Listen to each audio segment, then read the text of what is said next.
Hey now. We're here! And we're ready to party. No intro this week, people. Sorry about that. I've been slacking, not really thinking straight. Got too many hobbies on my mind these days, Nick. So it's good. No intro for E348. We're coming in hot. We're doing it live, as Bill O'Reilly used to say. F it. I'll do it live. So, hey now, there's a proper one for you. Let's go. We got divided in here. It's looking quiet today. I think they've all left us and moved over to Beyond the Dune Sea, but that's all right. Their show is much more well-produced and interesting than ours, so we fully understand why no one listens to us. But those dudes have been killing it this past month, Nick, with their tier list shit. Like, I know you don't watch a lot of YouTube, but it would be nice to have a Connor on the team because that guy can do some behind the scenes shit that looks pretty cool. Production. Yeah, I think their last one they ranked out all the troopers and there was like millions of them, so you would have went nuts. But they got like 5,000 views on that for one of their streams, which pretty good for them. So kudos and poo poo on us as usual. People hate us and never come back, but we're used to it. It doesn't bother Nick; it bothers me. So we'll move on. But I've been scatterbrained. I don't think you'd understand this, Nick, because you've never lived in the North, so you've never experienced 4 seasons. That's true. But and I hopefully some other people come in here and can kind of corroborate this. But it's when you live in the North and you go through 4 seasons, both your mind, or all 3 of these, your mind, body, and soul change every quarter. And I've essentially been I'm just going to stay in my house. It's cold. It's miserable. It's dark. Essentially since November.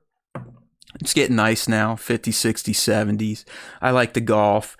So now my body and mind has completely shifted to, I don't want to be sitting here right now. I want to be outside with my launch monitor or doing something stupid like that. So it's very odd. It happens every year. And when it comes around to winter again, I'll be ready to go into hibernation. It's just one of those things.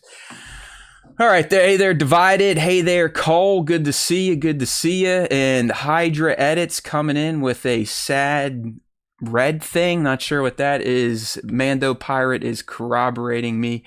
I don't necessarily let the cold depress me. I'll be honest with you. I kind of like that it's okay to just be inside. You know, where you don't feel, I don't know about you, Nick, but when it's well, you live in a desert, but yeah, when it's really nice outside and sunny, it's not raining, don't you feel kind of guilty that you're just sitting inside? Let's say it's not super hot. I don't, okay. But I'm also a person who does I'm not a FOMO person. I'm not a person who really, I'm also not like a huge beach person or something like that. Like I'll go out for a walk and stuff like that. And I'm if you Taylor were born and I for the indoors. All right. That's fine. Not me. It's weird. I need to be outside and I want to be swinging my golf clubs, but we're here. There's always time for Star Wars time and there always will be. So good to see those of you joining in. If you're new here, we do this every Wednesday, 5:30 as close as we can get. YouTube.com/Star Wars Time Show. We'll typically have a main segment and a bunch of other horse shit to wade through. So if you're just jumping in here looking for the 15 coolest Jedi of all time, we'll be there in about 45 minutes. Mm-hmm. All right, my friend, let's go ahead and kick off with some Ask Us Anything. The questions have been drying up, but we are still getting a few here and there. So it's always nice to see what the people want to know about the SWTS hosts, because we are quite enigmatic, as they like to say. We are these cultural icons that people are just dying to learn more about. What makes us tick?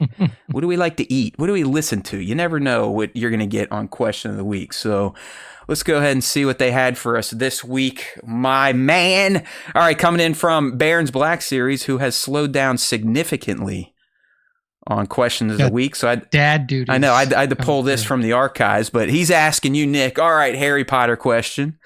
Do you think they have a lingerie league for Quidditch? Not sure where his head was at when he was asking this, but clearly he just watched some Harry Potter and he felt like kind of choking one out.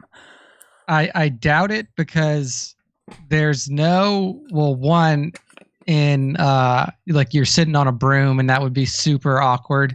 And 2, there's no pads. At least for like the football league, you're wearing pads, and Quidditch is a pretty violent game. If you've ever watched Harry Potter, you can take some pretty tough spills. So I don't think that they have one of those going on for Harry Potter's Quidditch league. Is there actually a still standing lingerie league here in the States? I think there is. Still exists. I think there's lingerie football league. Yeah. I know, depending on where you live, I think there's like actual female football teams as well. I don't quite understand that one, but all right. I barely follow the NFL. The only like things that I follow in the NFL are pretty specific to the Saints, and then I catch off-season news just through like my Google News feed. Right. So if there is an all-female league, I don't know about it, but it's not because I'm well informed about football. Yeah, it's because I just don't pay that much attention to it. Yeah, I don't listen. I don't. I know this is going to sound sexist, and I'm far from it. I don't understand girls in contact football or girls in wrestling, like amateur wrestling. I love girls in like sports entertainment wrestling, but wrestling. I don't know. I'm just saying I don't understand it. You can do it all competing against each other. Yeah, I don't know, like why? I mean, there are some conferences. Why did you do it? There are some conferences where girls wrestle boys. You know what I mean? Yeah, I've seen that. So I don't know, man. Guys do it because we have testosterone. We like banging our heads in the walls. That's why. That's what I'm saying. Like, why do girls want to beat the shit out of each other? It doesn't seem like you're wired that way. But I mean, clearly they are if they're choosing to do it. Like I said, I don't understand it. It's quite you people do whatever you want. We're not one of these channels that's going to tell you how to live your life, even though we're about to be told how to live ours. All right. Honestly, Spencer, if they had one, I would pay and I'd go watch it because we all know I'm the creep here, and I get my rocks off on very cheap thrills these days, being in my 40s. I could look outside and see a cloud, and if it looked like a pair of boobs, I might get excited. That's just what happens the older you get. All right, next question coming from Mac122198. That's our boy Mike Kramer. 2 questions for the of you. What do you think the Steelers and the Saints need in the draft? All right, let's start with that one. The Steelers need a new head coach, which you're not going to get through the draft, so the draft is not going to matter. If you want a real answer, they need a real quarterback, but they're not going to get that because Mike Tomlin is average enough to ensure that they never get a high draft pick, which is why they will never find someone like Ben Roethlisberger or some of these other studs that have come out of nowhere and taken their teams to the AFC, NFC championships in year 1. So it's always going to be QB, but Mike Tomlin needs to get fired before that. All right, Nick, Saints. I mean, it's quarterback, but it's a shitty quarterback draft class. Like, I don't think that there's a decent quarterback in this draft class, to be honest with you. I mean, Shador Sanders may be good. I doubt it. You got to think that kid has lived nothing but a life where he's been told he's awesome. His dad's awesome. Everything about the Sanders family is awesome. I don't think he's going to work well with other people. Yeah, and it's like he definitely has made some like flashy plays in Colorado, but like that program wasn't like super special or anything. Like, and that was Dion built it around his son and Travis Hunter, and Hunter was clearly the star there. I mean, honestly, our biggest position of need right now is probably wide receiver. We have Chris Olave, and that's it. But he's been pretty injury prone the last couple of years, and he's a smaller receiver as well. We don't have a very big. Don't you talk shit about Olave? He brought me plenty of joy up here in Columbus, Ohio. So. Yeah. I'm just saying. If we had somebody to compliment him, I feel like that would probably be the best move to do. But Mike honestly, Thomas has gone completely nuts, right? Like, nobody else. You guys kicked him out, and he's like sits out and pickets he sits outside the stadium and shit now. Yeah, like I don't even know where he's at because he wasn't on our team for the whole season. He was nobody awesome. Picked him up. I mean, he was like your number one, and then he did something falling out with the coaches. Who knows? But he hates the Saints, and I don't know if he'll ever play again. All right. Yeah, I doubt he will. But yeah, I would say receiver is probably the biggest need right now. Next question from Kramer here. Do you think that we will see the Ghost Crew in Andor Season 2? No. Yeah, absolutely not. Not in a Tony Gilroy production. Your best bet is another like rolling through the hangar tease that you got in Rogue One, where you saw Chopper kind of scooting through, and I think you could see the ghost maybe in one of the overhead shots. It would be similar to that. I don't think, like Nick said, Lord Gilroy is going to play with anyone else's toys, so they're not going to bring in live action Hera. They're not going to bring in live action Zeb. At best, you're going to get some background stuff, and even that I think is a long shot. As Tony Gilroy has said, and he had a sweet shirt made for you. It's called like the Narkina 5 swim team, to kind of make fun of Kino Loy. I thought that was kind of neat. But he said he is trying to take Star Wars and portray it in the most serious way possible, which means he ain't fucking around with cameos and stuff.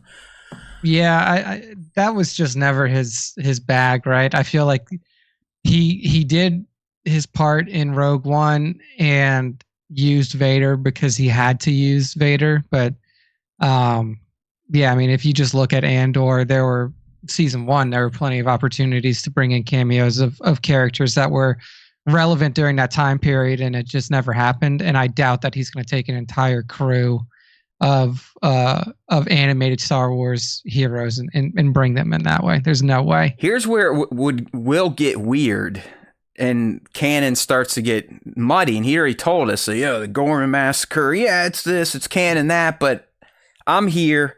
I'm Tony fucking Gilroy. I'm going to settle the Gorman Massacre and make the new canon. So what I wonder, Nick, I believe in Rebels, there is a scene of Mon Mothma essentially delivering the speech to the galaxy, and she's on the Ghost, letting them know, like, hey, Palpatine, fuck them, I'm out. We're the Rebel Alliance. Let's rock and roll. So, and he said he's going to show Mothma essentially challenging Palpatine and the fallout from that. So I don't know. Like, do you break that canon? Because that's pretty hardcore canon. That's not coming from books like most of the Gorman Massacre is already covered. You know what I mean? Yeah, I mean, that's a hard question, right? Because it's like, do you make him adhere to that and just do a live action version of it? I feel like they haven't really pushed him to do anything in particular thus far, and they've kind of let him have free reign. My guess would be, since it's a Filoni specific thing, like Filoni obviously was involved with Rebels as well as Kinberg and others. It would be hard for me to think that they would try to overwrite that in canon.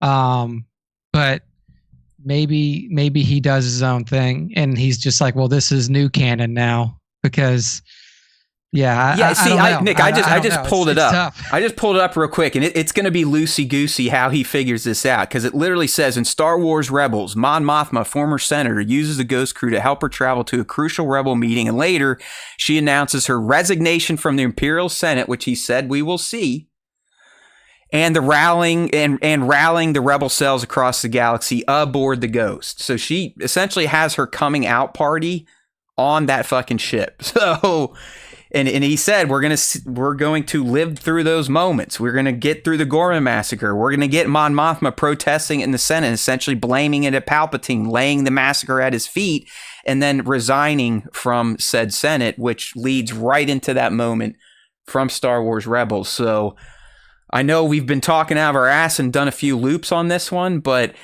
that to me, and I think Nick agrees, that would be a pretty hard shift from established non-words and shit canon. Yeah. I mean, I guess it really comes down to how much do they respect the animated universe. So he's not going to do it. That's pretty much what, probably not. He ain't going to do it. If I had to take a guess. I mean, because like in his mind, he's like, all right, well, if that's already been done, and like, why don't I do something better? Or why don't I do something that... fuck like, canon. Who cares? I'm going to make Darth Vader a good guy. Luke Skywalker a bad guy. Star Wars doesn't care about their own canon. True. Like they break their own canon all the fucking time. So, And then they're like, oh well, she wasn't really dead. She's just come back now, like with Asajj. Like, oh, I guess Asajj is just alive now. For what reason? We have no fucking clue. And it doesn't seem like we're getting a clue. Yeah. All right. Yeah, I don't know. So well there you go, Mr. Kramer. We see you dropped in there. Good to see you. Good to see you, Connor Williams. You look new here. They're excited for Andor season 2, but not sure about what's coming next. And yeah, I mean, in terms of TV, the only thing to look forward to is Visions Volume 3, and then at some point Ahsoka season 2. So yeah, who knows? All right, next question here, and Ask Us Anything, coming from Abigail Sky, our divided Skywalker here in the chat. What's your go-to board game or card game for game night, Nick? I have always really enjoyed a game called Avalon, which is like is it board or card? It's a card game, and it's basically a lying game. It's like a game where you're probably playing with between 4 and 6 people, and you have some of the people are traitors and some of them are not, and it's a game about deception and if you can suss out who the liars are. So that one's pretty fun. It's similar to Secret Hitler, if you've ever played Secret Hitler or something like that. But if it's just me and Taylor, one game that we've been playing recently is Elon. One game we've been playing recently is Disney Villain. There's a card game for Disney Villainous that's a lot shorter than the standard one.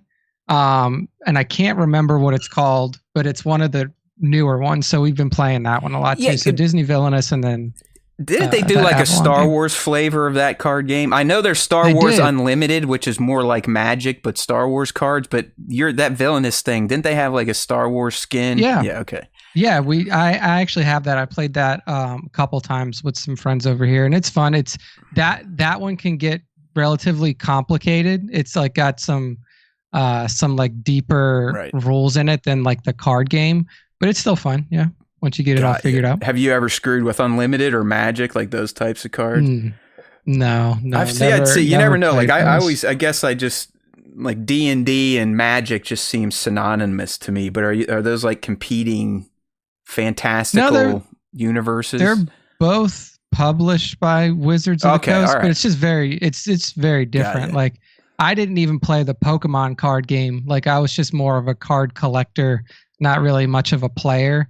And Magic was something that like a lot of my friends have recently gotten into, like in their, adulthood.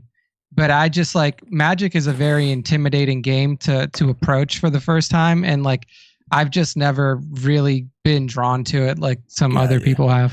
All right, well, Abby, for me, a go-to card game, and like Nick, it involves some strategy and your ability to kind of work with a partner and potentially lie and whatnot, but it's Euchre. It's a very simple game. Nick's probably never heard of it. I think it's more of a Northern Territory type of game. I never heard of it until I moved to the Midwest. But I love Euchre. It's a great game to have 4 people, 2 teams of 2. You're calling Trump, and you've got Trump cards that can beat those cards and this card. You can kind of renege if you're good enough to try and, be deceptive. But another great one, I love the Exploding Kitten series. I have all the expansions of that. That's a really fun game. Pretty much any game that company makes, I'll screw with. So Poetry for Neanderthals, Throw Burrito. I mean, they got all sorts of wild games. And some Yahtzee every once in a while. It's fun to throw some dice. Euchre spelled EUCHRE, and I recommend just playing through 9 through ace. So 9, 10, Jack, Queen, King, Ace. That's the best variant of Euchre right there. Look it up, though. It's a fun game. It's a real fun game, especially if you've got like a friend group or you got a partner you like to play games with. You can challenge other people and stuff like that. Okay. We got one coming from Gundam Char. How do you guys think or want the story of Mando and Grogu to end? Love the show. Well, how do I want it to end? Nick, go. I can't. I'm at a loss for words. I mean, honestly, they already did the perfect end where they're like, we have our own homestead. We're retired. We're just fucking hanging out. I mean, like that was the end. He's kind of not wrong, but we know that, you know, like a bunch of massive shit's about to happen in a galaxy, and a guy like Din and Grogu probably aren't going to sit idly by. So I don't know. I mean, I think the best ending is ultimately Din Djarin dies and Grogu goes on and to honor his memory. But I don't know. I don't really think these two characters need an end, because so far they're still just tangentially connected to the overall galaxy and the big events. They're more concerned with kind of their little bond and Din, you know, raising Grogu into a full Mandalorian. So I don't even think they need an end. Like Nick said, you almost could have left it at the end of season 3 and just been like, all right, yeah, they're going to do their thing. They're going to gallivant around the galaxy. That's about it. But I have a feeling because of how big of a character Din and Grogu have become, they are going to have a pretty big send-off. I don't think they're killing Grogu naturally. Would they kill a Din Djarin, though?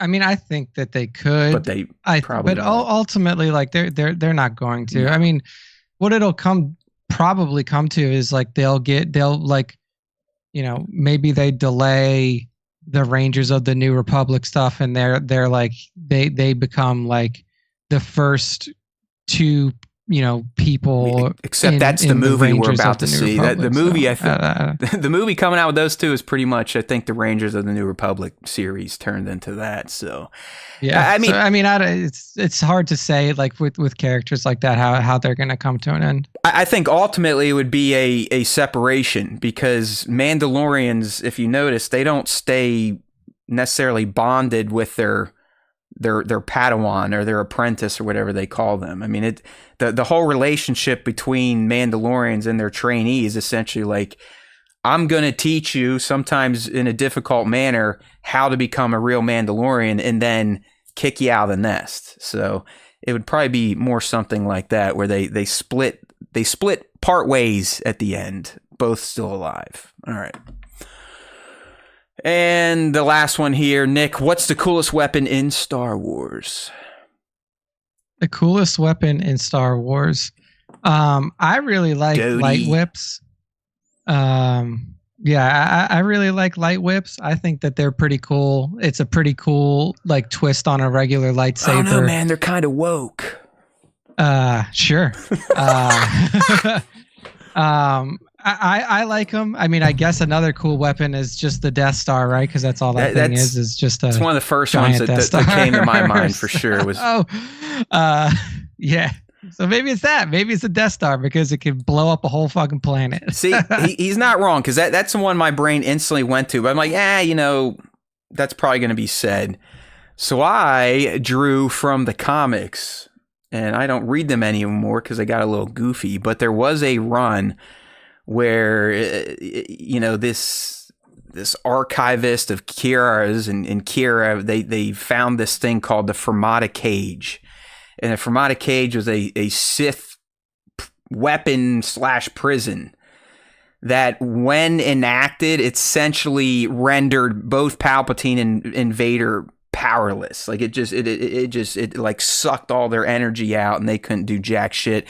Apparently it's a prison for a Sith Lord, maybe Darth Momin, I don't know, but it's some really mystical, far out type of Sith shit. So I'll go with the Fermata Cage. Nice. Stick that in your pipe and smoke it, all you people that don't think we know Star Wars because I bitch about Jedi Survivor. That clip finally hit the internet, dude. Holy fudge. I mean, they were like, look at this idiot.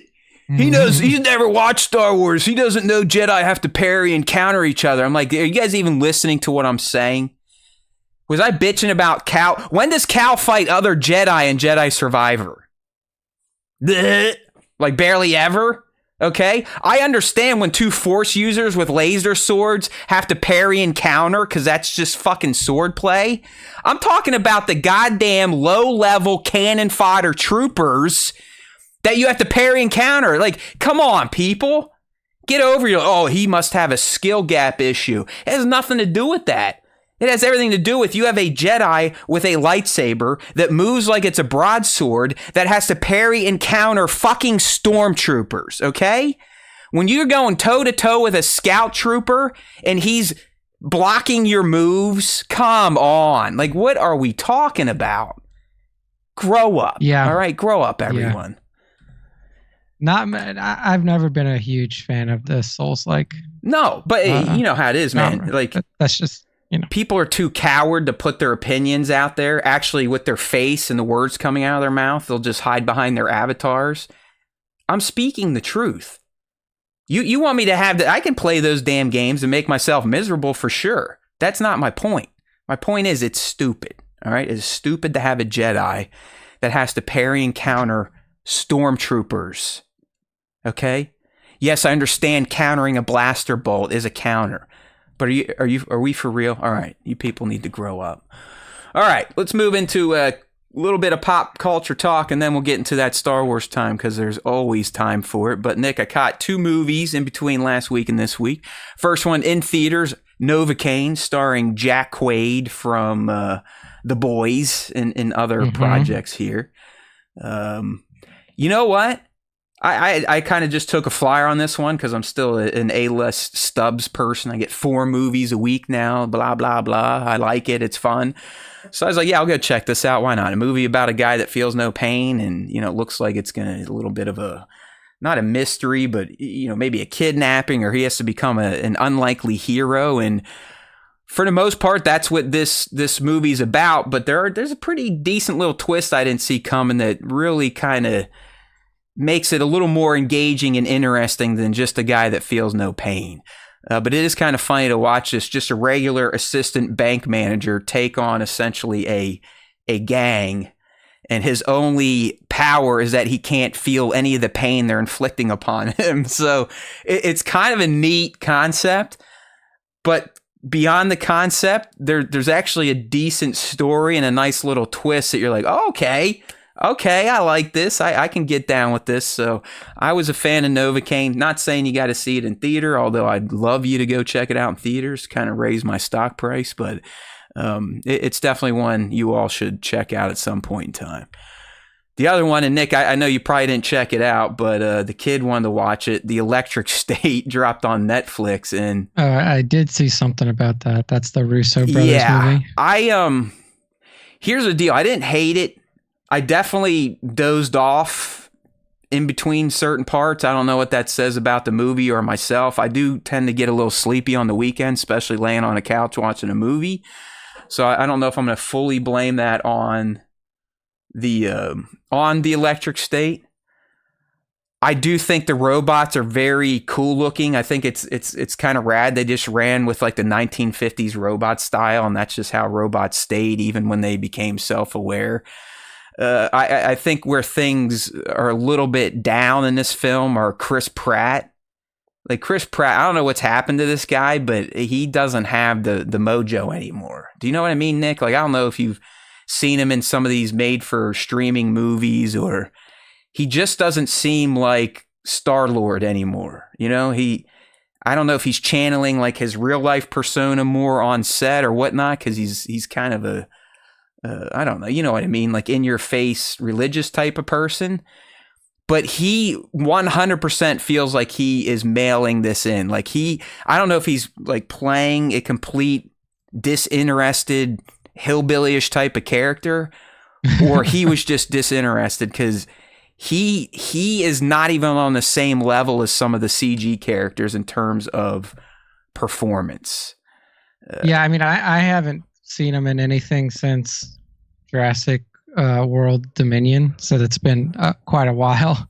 So yeah, I mean, I don't know, I'm not up on him, but I will say that a lot of these like high budget like streamer, like straight to streamer movies just feel like that in general. Like it just feels like the actors are like, oh, you're gonna pay me $15 million to make a movie that's gonna come out on Netflix? Sure, I'll do it. I mean, that's all that fucking Rebel Moon was. Like Rebel Moon was I'll just tell you right now, Rebel Moon's better than this. Yeah, that's what I've heard. But like, that's not a super high bar. You got it. Like, I know you'll never do it, but if those of you that have held off, you have to watch the extended editions of Rebel Moon. It's a completely different movie and story, essentially. I don't know how he does it, but he's like, yeah, I'll just make one PG-13, the different story, and I'll make one rated R with boobs and blood, and it's a different story. It's a better story, but it's a slog to get through. So, hey, look at that. B-Mad showing up in here, throwing around that $5 bill. He wants to see the guns. There you go, bro. Get some. We can show those, just not those hairy nipples like Bango wanted to see last week. But it's good to see you, buddy. We always appreciate you. So here's the deal with the Electric State, though. Because I fell asleep, I'm sure, do you nod sometimes during your programming? Like, you might doze out for 5 minutes or so? Or is this... It depends on the day. If it's been a long day at work, that can happen for sure. And don't you, like, if it's a show you want to watch, don't you feel like, oh, fuck, now I either got to rewind it or just rewatch the whole episode? Or are you good? You're just like, fuck it, I'll piece it together in a recap or something. Yeah, usually I'll just wait till the end of the episode, and if I really feel like I've missed something, then I'll be like, all right, I wish I was normal like you. Yeah, I mean, because mostly, like, I'm not watching TV by myself in general. So, like, if that happens to me, I'm not going to be like, hey, I need to rewind the show because I fucking fell asleep like a... No, I agree. I'm usually watching with my daughter and my wife, so it's the same thing. We can't just start it. But by the end, I'm like, damn it, I don't feel like I actually experienced this movie. I did this a month ago when we were going through Pirates of the Caribbean. Like the really goofy ones, I was in and out, and I'm like, well, shit, I don't even feel like I watch it. So I rewatched them both by myself. I essentially did like 8 hours of Pirates of the Caribbean on the bad films just to feel like I actually consumed them. But last thing here, and then we'll move into some Star Wars time. Finally got to Severance Season 2. We're about 3 or 4 episodes in. I will say it took way too long. I think 3 years, that's way too long. Way too long. Yeah, that is a very long break. I honestly, Nick, I had to almost do a study just to remember what the hell was going on and how season 1 ended. But, I'm learned now. It's definitely a show. I love it. Finished Silo season 2. I think that franchise is fucking amazing. And it sounds like they're taking it through 4 seasons. So we're actually going to get a payoff on a streaming series and letting it run its course. Apple seems to be good at that, even though they lose a ton of money because they don't promote their content, and it's some of the best content on streaming platforms. Yeah. All right. We really liked Severance season 1, and like we know that season 2 is out, but like we just haven't even logged on to Apple TV Plus to watch it. Yeah, because you guys aren't Apple users, so it's not like in your face. I mean, we have Apple. I have Apple TVs pretty much in every room, and every device is Apple. So we actually get the marketing for these things. All right, well, I think that wraps up our pop culture stuff there. Brittany's coming in. The Barabel Jedi were cool. Who are they, Nick? I don't remember that shit. Divided Skywalker digging Severance. Do you know who the Barabel Jedi are? Like, this sounds like a Legends thing for you. I think it is Legends, but I truly can't remember at this point. Let's see. Species revered the Jedi Order, and it's kind of it's fucking it's Saba Sabatine. It was one we were going to include on our list. They essentially look like Transdoshan. Yeah. They're very similar, like lizard-like people, but I think they're a little bit like shorter and thicker than the Trandoshans are. Yeah, they don't look as beefy. There we go. I just threw it up on the stream for those interested. But we did consider Saba Sabatine for our coolest list, but decided to punt her ugly looking face for some other characters. All right, good stuff there. Let's get into some Star Wars time here. First and foremost, some of the low-hanging fruit, some newsy stuff you might not be aware of, or you need our commentary because we are the end-all, be-all when it comes to Star Wars thoughts. But Nick, this might be good news. Might. Mm-hmm. I mean, anything Lucasfilm, I don't care if it's Lucasfilm Games or Lucasfilm, I don't believe them anymore. And I have that right because they have made official proclamations that have fizzled out or just disappeared. But this one I think is legit because they are committing to a Star Wars Celebration panel on April 19th, young Nick.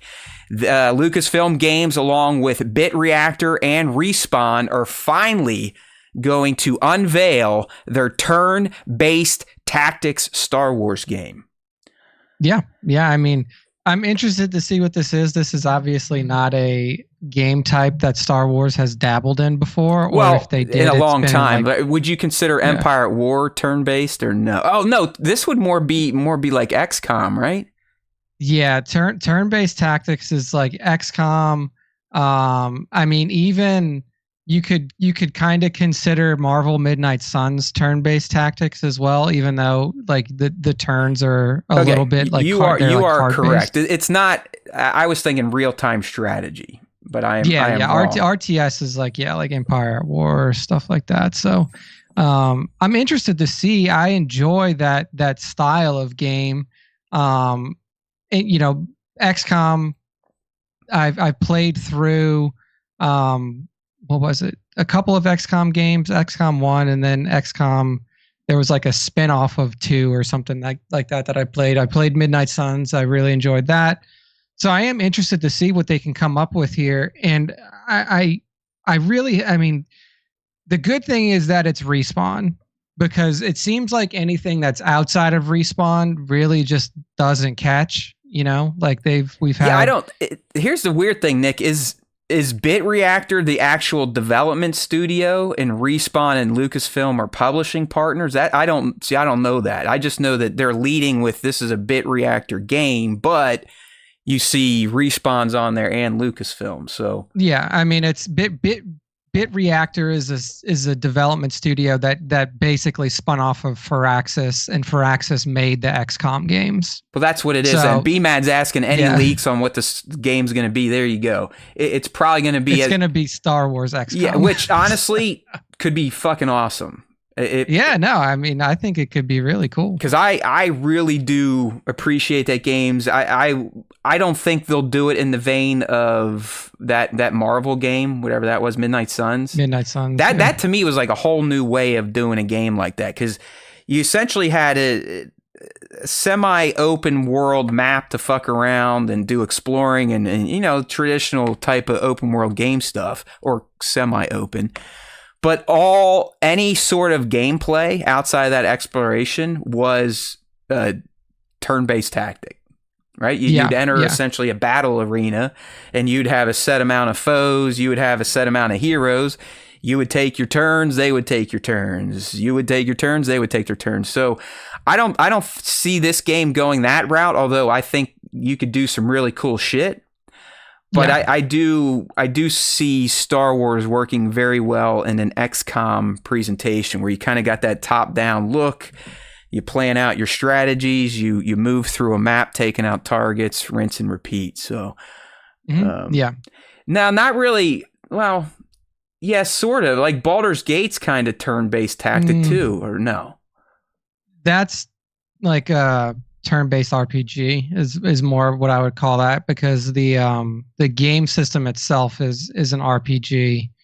So like you're not going to have like turn-based tactics. You're not going to have like the deep level of like character customization or actions that a character can take, like in Baldur's Gate or in other, like even in like, you know, Final Fantasy and stuff like that. Like those are turn-based RPGs.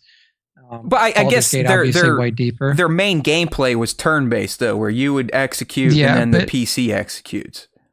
Yeah. Turn-based is it's just like the mechanic by which the game functions. But like the tactics part of it is like you're gonna have a field of play where you can position and move, take cover.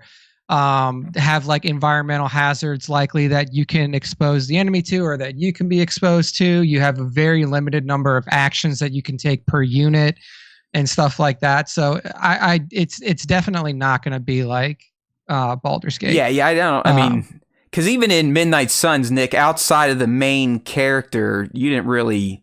You could change their. No, you could kind of increase their you could stats, do it right? For everybody. Yeah, for everybody, you could do that. You build their deck. I mean, like that one was like a card-based strategy game. Yeah, that's what it was. And, that's what it was. Like it was the so cards. Like you could build. Yeah, like you build their deck and stuff like that. So you had a little bit more customization per unit than you would for like XCOM, which is basically like, okay, this guy's a rifleman. What can he do? He can throw a grenade and he can shoot his rifle. All right. So move him in a position to where he can hit him, or he can hit him with their grenade. Yeah. So, I'm not gonna lie. This may be the thing I'm most interested to learn about from Star Wars Celebration Japan, because everything else I'm pretty sure we know about that we've seen from the panels. It's already been announced. Yes, I'll appreciate seeing some Mando and Grogu stuff, or getting a behind the scenes, whatever. But in terms of just unannounced projects, this is one of the few that's going to be announced or finally revealed at Celebration. So, BMAT, I don't think it's going to be Halo Wars-ish with clones. I really think it is going to be more like an XCOM. But I would love another Star Wars RTS, because we have not had one since Empire at War, and even before that, you had. Was it Galactic Battlegrounds? Just some of the best fucking RTS out there. I mean, Galactic Battlegrounds, Nick, I don't know if you played it, but it was essentially StarCraft 2, but Star Wars. So it was like, how can you beat that? I mean, it was so good. And Empire at War was even bigger. You had fleets, you had ground battles. I like all these games, and I think Star Wars will do well in the genre. So I'm excited for this. Yeah, I think it could do well. Well, in somber news in the Star Wars video game universe, and I don't even think it hasn't even been a year, but Star Wars Hunters is dead. It's they're shutting it down in October. It's going to be available from now until October, but October 1st, those servers are turning off. Apparently, they're going to extend Season 5 by a few weeks, and then you'll get one final content update on April 15th, and that's about it. So this is a game, Nick, remember, when it first released, I was knee-deep in it. I thought it was a great free-to-play game. It worked very well on Switch, on mobile. It was very fun, nice and fast. It felt balanced. Even as an older gamer, I felt competitive. I could usually finish up at the top, so naturally I enjoyed it. But it just... You remember, I mean, this game had years and years of development issues where they announced it and then it just disappeared, and they only did like the alphas and betas in random countries, never in the States or big gaming populations, and it was limited to Switch or mobile at launch, so it was kind of platform fucked, and it just never caught on past the initial month or two of release. And when that happens, you've got to shut a game down, and we'll pour one out here for Hunters. Yeah, I mean, honestly, this is the least surprising news that I've heard. They didn't market the game; they put it on two platforms that people just like putting a game that is solely focused on multiplayer on Switch is just like you're asking to have people not play it. And then the mobile side of it, like obviously people like this is a game that should have had a proper PC release and should have been developed solely for PC, like Marvel Rivals. Like this is essentially like a worse version of Marvel Rivals, but at least it's in the same vein and type in terms of game type. That's what I think that's what helped kill it. Was Rivals came out like a month after, and it's just like, see you later. But like Rivals was in beta for a long time. I think they just had their official release like not that long ago. And the thing is like if you're playing Hunters, you're like not playing Rivals more than likely, because Rivals is PC only. Rivals is very, very similar to like Overwatch. I'm pretty sure you can get Rivals on at least PS5. I think that they have a limited, I'm not sure what it's limited to for console release right now, but like the player base on that is like heavily PC skewed. And yeah, I don't know. It's just disappointing to me that they're like Star Wars is a property that you can make very popular games off of if you actually just market them correctly and know what the fuck you're doing. Like, how do you make a Marvel Rivals game like become explosively successful when it's owned by the same company as Star Wars, but you can't do that with a Star Wars game? Like, I understand that Star Wars doesn't have the breadth of characters that Marvel does, but like it doesn't feel difficult to me to make a hero shooter based off of Star Wars. Like, apparently it is, my friend, because they've never figured it out, and they tried with this one and it failed. But they also didn't use named characters like Rivals is. There was no Luke Skywalkers in this or Obi-Wan Kenobis. It's like, Joe Schmo and Clickety Clank, stuff like that. So it's like, put your fucking stars in the game, and you could literally, like, MOBAs are dying. You could make a Star Wars MOBA for sure that people would likely at least try, and if the game system is good, then people would play it. And a hero shooter like Marvel Rivals or Overwatch for Star Wars is like such an easy win that it's like confusing that it hasn't happened yet. Must be the mob. You can't make a Star Wars game like that, according to the underboss. All right, well, there you go. We got some game news for you. Now it is time to figure out who are the 15 coolest looking Jedi of time. You gotta love our AI coolest here. Looking Jedi. Yeah, of time, I run with it. I don't care anymore. You know what? The world's on fire. Who gives a shit? I'm using AI left and right. I'm sorry, artists. I'm a basic fool. I can't use your tools. I have no artist skills. So if I need an image lickety split, I'm going to ask my AI. And I appreciate our AI, especially when it puts out a screen that says coolest looking Jedi of time, all time. And half of it's all blurry looking. You got this masked Yoda character with missing fingers. You've got like Star-Lord in here, Kyle Katarn. You got this masked character that looks like he's from a character like Garrus from Mass Effect. Yeah. Who cares? It looks interesting if you just look at it for a second. If you study it, you're like, okay, these guys use AI. But you know what? We don't give a shit. I definitely don't give a shit. Who cares, right? You get some funny stuff out of it. So we didn't use AI, or did we, to help us identify the 15 coolest Jedi of all time. And we have done something that we typically do not do. We included legends, even though Nick told me to eat shit. I was like, you know what, buddy? All those people on the internet, they love their legend stuff. They love their words and shit that never mattered, and George thought it was stupid. I don't necessarily buy into it, but you all do. So we cater to you, the fans, right? That's why everyone loves us here at the Star Wars Time Show. So you are going to get some Legends characters thrown at you, which is something we typically don't delve into. Yeah, I'd say the TIE fighters look pretty good though in that image, though. It's not too bad. Just don't look too closely. Yeah. Like I said, just don't look too closely. Honestly, the best looking characters are the Stormtrooper and the Clone Trooper, because they don't have to worry about facial features. Yeah, I kind of like this. There's like a Groot looking figure. Then there's a melting tar looking guy in the back. There's a radical trooper with Darth Maul spikes. So you never know what you're going to get, because when you do this type of stuff, to even get the AI to do it, you basically have to say, hey, make these characters, but not these characters because of copyright stuff. So I'm like, hey, make a poster of cool looking Jedi that aren't Jedi. And it's like, all right, here you go. You got like the main guy. If you're on the stream, he's literally holding the light part of a lightsaber. So his hands technically, like he's holding the blade. Yeah, his fingers and thumbs should technically be separated from his hand at this point in time, but who's keeping score? All right, so here it goes. We've got the 15 coolest looking Jedi of time, all time. Of time, all time. It's a new thing. It's a new way to say of all time. All right, so here we go. Of course, I'm going to need to refresh it because, well, why not? Why not? It's an internet page. It should just work, but it is a Star Wars Time show. So here we go. Up first, and there's no particular order here. Nick and I will do our top three at the end, but we've got the lovely Togruta, Ahsoka Tano. She's got her striking facial markings and montrals. She dual wields lightsabers using a reverse grip. Had some cool looking outfits here and there, but she just looks cool on her own. She looks like a badass when she stands there with her lightsabers behind her held backwards. So I do find Ahsoka to be one of the more, unique looking Force users. I know we can't technically call her a full on Jedi.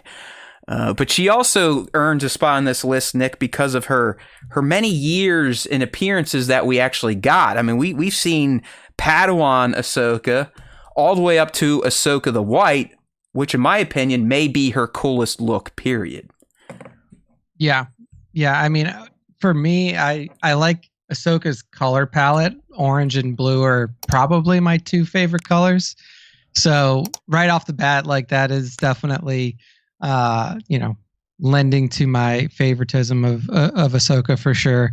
But yeah, I mean, like I think the thing that like holds her back from being like maybe like probably the coolest looking is just like outfit wise, she's definitely been pretty thin. Like not a lot of cool outfits. Like yeah, you get the. Do you remember her creeper one George first put her in when she was like a young teen? It was literally like like the cut it was like just covering her breasts in a skirt. Yeah, like a halter top with a skirt. Very interesting choice of clothing from George there at first, but that's what we got. And yeah, I mean, I think she definitely looks cool. And for me, like I'm probably gonna like tend to lean towards the aliens here because human Jedi can look cool, but in general, like unless they have like really cool accessories, you're probably not gonna have like a super sick looking human Jedi. It's just not how they're I can feel built. that. So, yeah, the human Jedi, if they made this list, and there are a few, don't worry. They made it because sometimes their coolness is subtle. You know what I mean? It's subtle coolness. They don't have to look so flashy, and that's why you're cool, because you're just wearing like maybe all one color, something like that. So, all right, before we move off of Ahsoka, do you have a favorite form? Did you like her animated young form, like the Siege of Mandalore blues? Or do you like the live action kind of gray blue or the white? Yeah, I mean, I think that my favorite form of Ahsoka was the more mature look that you got in Rebels.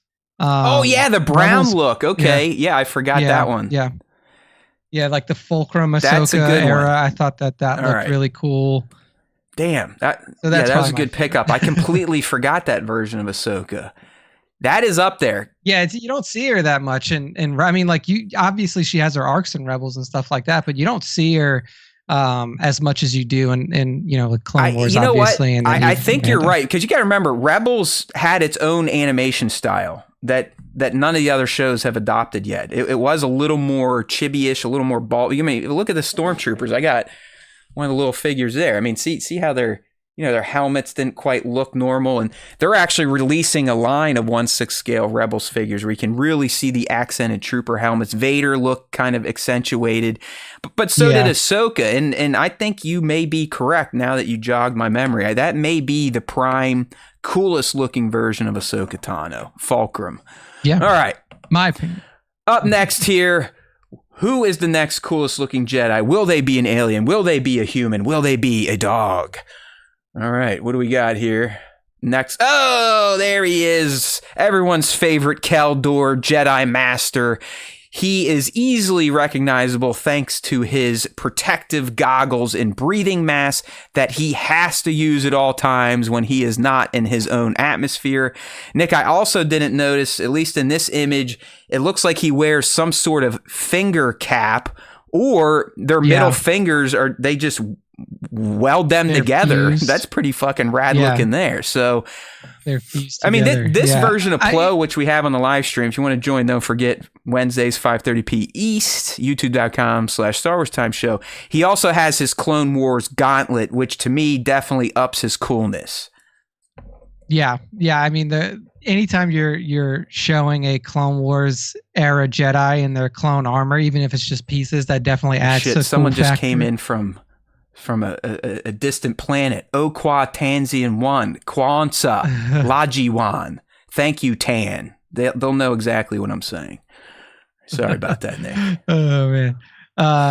But yeah, I mean, Plo Koon is probably one of the coolest looking from the Clone Wars era, just because he looks so different than everybody else. Like there are multiple Togruta Jedi. Like obviously you have Aayla Secura, you have Shakti. I know that Ahsoka is not necessarily a Jedi, but those three kind of fall in the same category. And you don't really you don't see any other Keldor around. Like there's no other Keldor. Remember, one Jedi popped up in really Acolyte, and they were like, "Oh, they broke King." It wasn't Plo, but he gets wasted by Khmer. So yeah, so like it's just one of the more rare species that you see out there. So Plo definitely ranks up there for me. I think he looks cool. A little bit of drab dress, but obviously, like you mentioned, the arm guards here from his clone armor definitely help to raise the cool factor a bit. I know this might not sound cool, but when your face essentially looks like an upside down ball sack with like a predator mask on it, that's a pretty unique, some would say, cool look. So he definitely earns a spot on this list. He is one of the more unique aliens that Georgie Boy kind of cooked up. All right, who do we got on the list next? Are they cool? Are they a dude? Are they a woman? Are they an alien? Who knows? Let's see.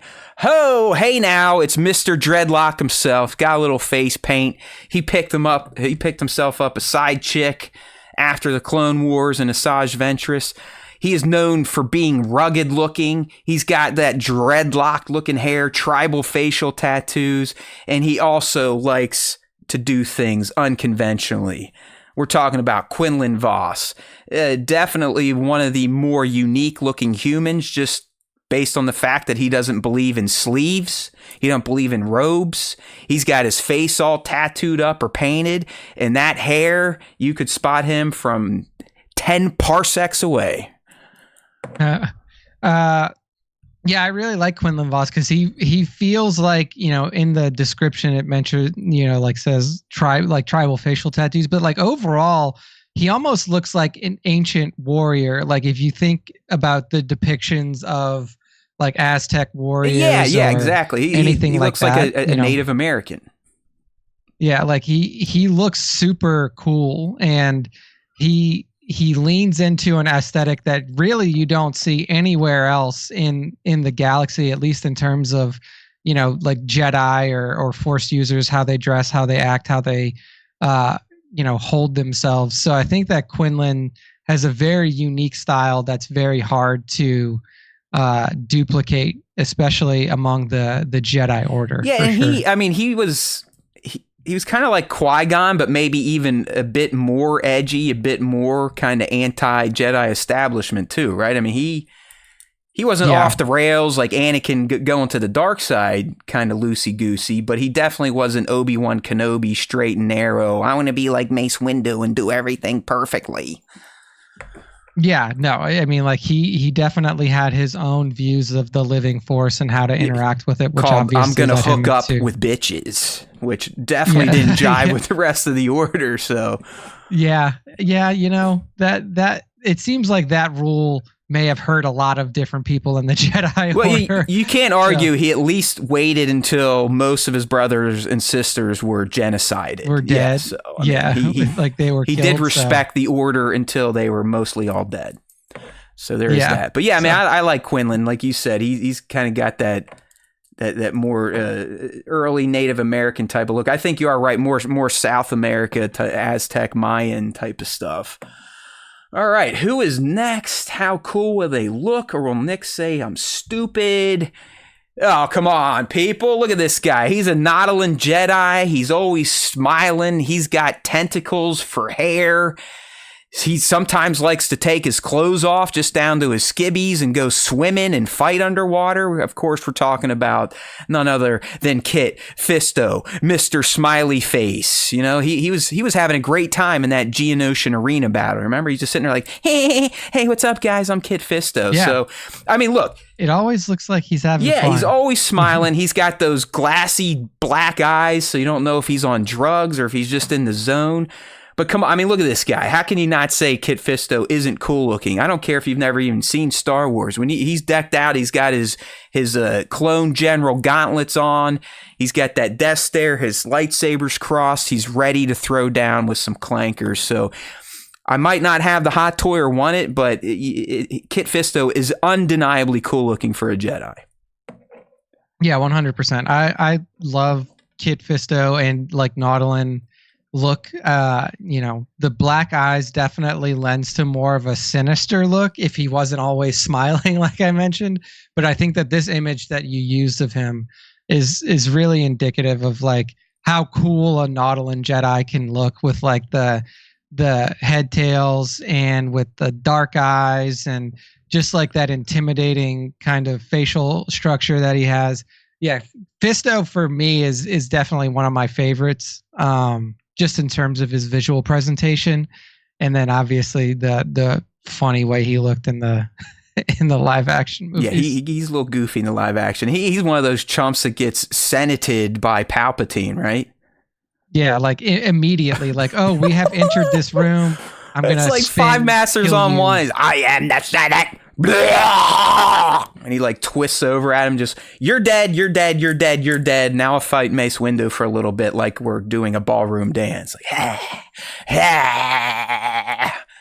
I love you, Ian. Don't take it personally. Okay, hold on. We got to catch up with the chat here. Debad Rivera, Obi-Wan Kenobi. Listen, we all love Obi-Wan Kenobi. He's definitely a cool Jedi. I don't think he's very cool looking. So, spoiler alert, no Obi-Wan Kenobi on this list.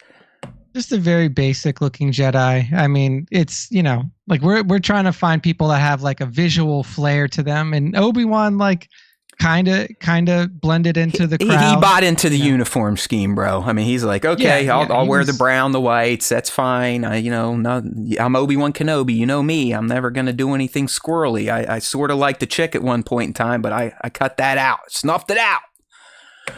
Yeah, divided. Kit has 2 sabers. He did in this episode of Clone Wars, but typically he just rocked the green saber. So there you go.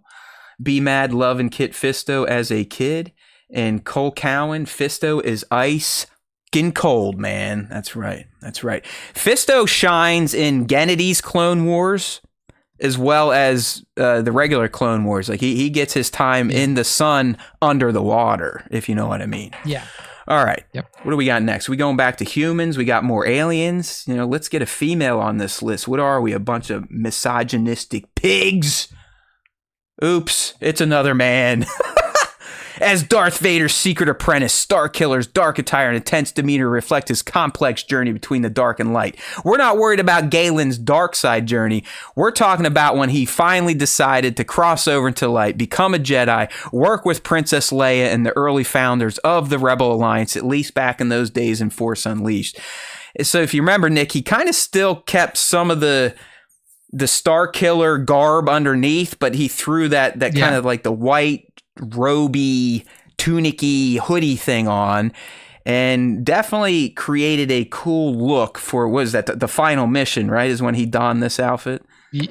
Yeah. So if you like Galen Merrick's look, you just like the way that Sam Witwer looks, because he was directly modeled after the person who does the voice, which is cool.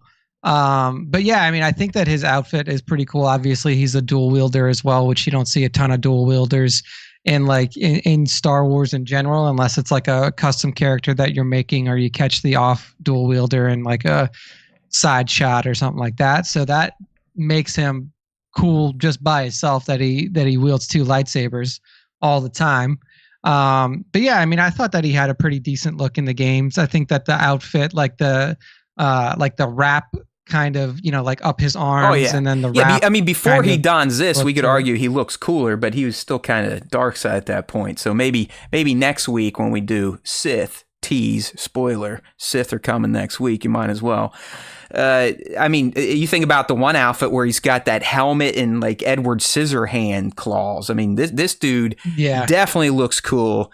And I also think Sam Witwer looks cool. So it's a double win. All right.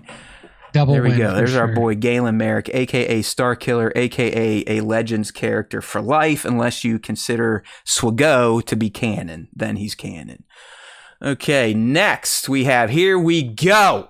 Finally, getting some females up in this. Oh, God, this picture of her. Yeah, well, you can blame AI for this. As you notice, the X-Wing in the back has 3 wings, so I didn't ask for that. And her pilot chest piece looks a little melty. But I'll tell you what, I think ChatGPT did a pretty damn good job at creating an image of a character that looks like Jaina Solo. And here she is. And Nick's not kidding. Like, if you're a male and you can kind of look at cartoonish, comic booky type of cover looking art of a female and go, wow, that's pretty, you're probably saying that to yourself right now. because we got Jaina in her pilot outfit with her purple lightsaber out, looking at us directly on, essentially saying, "Hey boys, I'm gonna fuck you up." All right. So yeah, I mean, my whole issue with Legends characters in this is that a lot of times there's not actual physical portrayals of them. There is one of Jaina, and it was from a book cover, and I have that book. But it's not out in a way that I can reach it. This is definitely a very Barbie doll look here. Well, hey, look, I pulled it up on screen. If you look up the Jaina Solo Black Series figure, I mean, it's pretty much what the AI did. She's in her black suit with her pilot gear on, and she's ready to rock. So here we go. Yeah. I mean, she looks fine. I guess, I mean, like, she looks like a mix between Luke and Mara Jade. She has like that, like the hair color on the figure itself is not as red as it should be. Her hair is typically, like, it has a little bit of that red from Mara Jade in it, so it's more of like an auburn brown color. But she looks cool. She looks cool. She's got a pink lightsaber, which is always nice. One of the colors that you rarely see. I think she was one of the only Jedi to whip a pink lightsaber like that. So yeah, overall not bad. All right. Yeah, I mean, listen, just based on the action figure, which I did have pulled up, I think she looks cool. I agree. The AI went a little into the cartoony territories, but for the one canon thing we have of Jaina, which is the Black Series, I think it's pretty spot on. And you gotta like a female Jedi in black pilot gear with a purple saber. So yeah, I think Jaina is very cool. Maybe a little over sexualized by ChatGPT. That's Jaina Solo. All right, hold on. Let me see. It's so hard because my camera keeps buzzing it out. But okay, that looks like that looks like her aunt. But all right, we'll take it. Okay. So there's Jaina for us, and guess what? I think we're going to have another one to talk about. Oh, even better. Kyle Katarn using his recanonized image from Swago. I didn't have to put a name up there, Nick. I'm just using his Swago game card. And, you know, Kyle, he's different. He's kind of that swashbuckling, scoundrelly looking type of Jedi. He's got that turtle shell shoulder pad. He's got leather gauntlets, you know. He's got almost like a medieval type of shirt that needs tied up at the top. So, you know, for a human Jedi, his attire definitely was not the tried and true robe type of thing. It kind of followed what, you know, Boken Jedi, I guess, if you will, what they went with, which was less robes, more practical clothing. Yeah. I mean, he definitely has a unique look that, like, really feels like how they modeled. It feels like they modeled Ezra off of Kyle Katarn in a way, because obviously they were kind of brought up in a very similar fashion, like you mentioned, Boken Jedi upbringing and everything like that. So that's definitely unique, especially for the time that he was introduced. So yeah, I think he's a cool looking guy, got some good scruff going on. He would blend in very well in a crowd of normal people. Like, there's nothing that you would look at him and think like, oh, there's a Jedi in our midst. But yeah, I mean, overall maintains his standard rugged look and just has his Jedi accessories along with him on his utility now belt. Nick, so, was he dabbling in Force stuff before he linked up with Skywalker in those Legends tales or in Jedi Outcast the games? Was he aware of his potential, or was Luke the one that kind of pulled it out of him? To be completely honest, I don't remember Kyle Katarn, because he's essentially books, from games, right? I mean, wasn't Dark Forces or whatever, or like way back when? Yeah, he was. Yeah, I believe his introduction was in Jedi Outcast, right. And he's already Jedi there, because I'm just replayed that like a month or two ago. So I don't know. Yeah, so I think that was his introduction. Now, he might be in Dark Empire. I don't know. I know he's in like one of the shooter games first, because I believe he was almost like a scoundrelly type before he figured out that he could use lightsabers and stuff. This is why I need you words and shit people, because I drawing a blank outside of his attack set in Swago. I'm really not sure about his past. But he looks cool. He looks different. He's not just wearing poopy looking robes, so he earns his spot on this list. All right, well, there we go. There's Mara Jade. I think a little bit closer to what you might see in books. Definitely, again, that's Mara Jade. Little saucier than you might see in the books. But, she started out as the Emperor's Hand. She's gone through multiple evolutions. After that, she kind of became a smuggler. Still wanted to go after Luke, but, after something, I think at Jabba's palace, they kind of realized that, hey, you know what? We might work well together, and then the rest is history. But, she always kind of wore almost like a Black Widow, black jumpsuit type of thing. Had her striking red hair and, of course, the purple lightsaber. So while not an alien and doesn't really have any facial markings or crazy stuff attached to her suit, I think just the sleekness of it is what makes her look cool. Yeah, I mean, she definitely had a very cool aesthetic. She kind of mixed that dark side with the light side, since she did come from, the Emperor's Hand. She was the Emperor's Hand first. Yeah, I mean, overall, again, like the red hair stands out, which is a very unique part of just Star Wars in general. You don't see a lot of redheads. I mean, now you got what's his name, Cal Kestis, in there as well. But yeah, I mean, overall, Mara Jade was a very cool looking character. All right, we got B-Matt on the stream asking, was Kanan Jarrus inspired by Kyle Katarn? I do not believe so, because Kanan, as we know, was Caleb Doom. He was a Jedi from the get-go.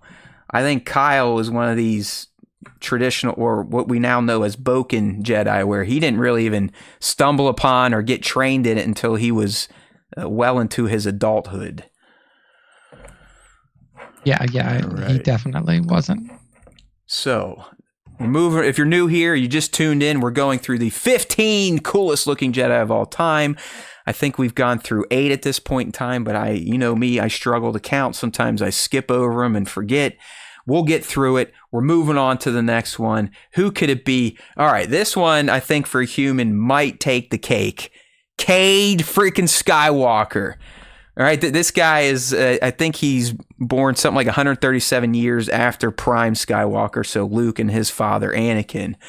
But if you look at this guy, man, I mean, he's rolling around with a pistol grip, double barrel shotgun laser.